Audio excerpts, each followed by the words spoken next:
In this video, I'm going to show you how to cancel Temu subscription. So firstly, open up Temu. So open up Temu and then log into your Temu account. So once you've logged into your Temu account, you can either use the app or the browser version, doesn't matter. Okay. So once you're in Temu here, what we're going to do, go to your account. So click on the U tab there. So go to your account.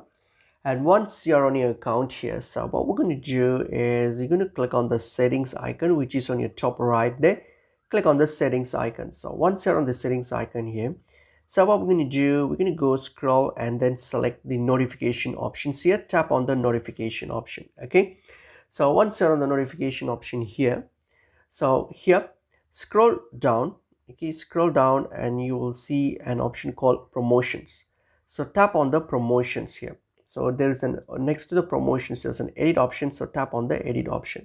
So now here what we're going to do is you'll see there's an option called email. So in order to cancel or disable these email subscriptions, so what you're going to do, you're going to just simply just turn that off. So tap the button to turn off the subscription. So this will turn off all these subscriptions and related emails that you get. So this is how you cancel it or turn it off, and that's pretty much it.